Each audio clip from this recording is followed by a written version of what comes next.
আলাইকুম। নামাজের জন্য মসজিদে কোনো ট্রাফিক সিগন্যাল নাই। নামাজের ইবাদত চলতেই থাকবে। আমার মন চায় যদ্দুরা আমি সুবহানাল্লাহ পড়বো, আলহামদুলিল্লাহ পড়বো, আল্লাহু আকবার পড়বো, কোরআনের তিলাওয়াত করবো, দোয়া দুরূদ পড়বো। নামাজ ইবাদত চলতেই থাকবে।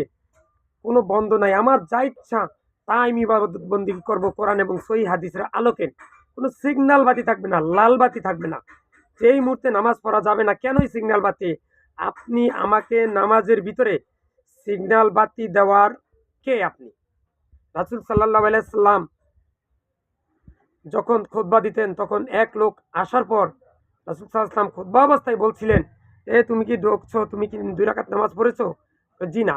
তখন সে দাঁড়িয়ে আগে ২ রাকাত নামাজ পড়ো, তারপর খুতবায় এসা শোনো। তাহলে আমরা সিগন্যাল রাসূলের উপরে পণ্ডিতি করে আমরা কিভাবে একটা সিগন্যাল বাতি, লাল বাতি জ্বালিয়ে দেই যেই মুহূর্তে সুন্নতের নামাজ, সুন্নতের নিয়ত করা যাবে না।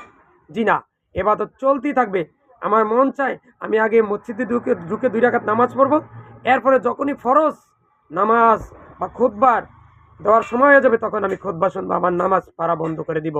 আর অন্যান্য ক্ষেত্র আমি সারা দিন রাত ২৪ ঘন্টা নামাজের যখনই ওয়াক্ত থাকে পড়া যায় আমি অবস্থায় নামাজ পড়তেই থাকবো, কোনো সিগন্যাল বাতি নাই।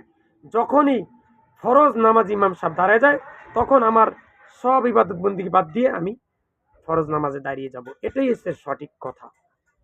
ই আল্লাহ, আমার কোনো কথা এই ভিডিও হাজার হাজার ভিডিওর মধ্যে কোনো কথা যদি কোরআন এবং সহিহ হাদিসের বাইরে হয় তাহলে তোমার কাছে আমি ক্ষমা প্রার্থী, আমাকে ক্ষমা করে দিবেন, মাফ করে দিবেন।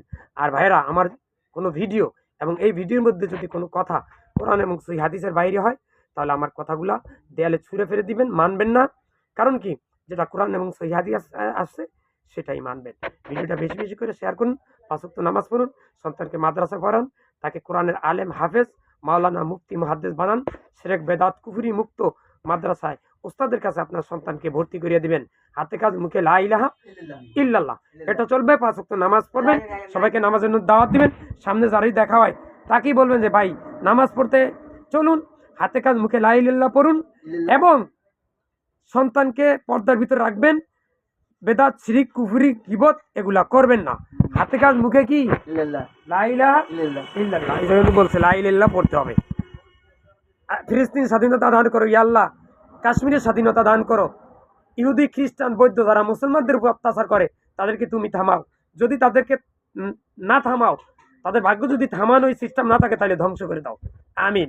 আমাকে তুমি জান্নাত দান করো, শাস্তিবিহীন জান্নাত দান করো।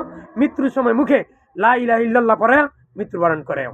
আমি সহ পৃথিবীর সকল মুসলিম উম্মাকে তুমি শিরক, বেদাত, কুফরি মুক্ত রাখো। আমিন। আসসালামু আলাইকুম।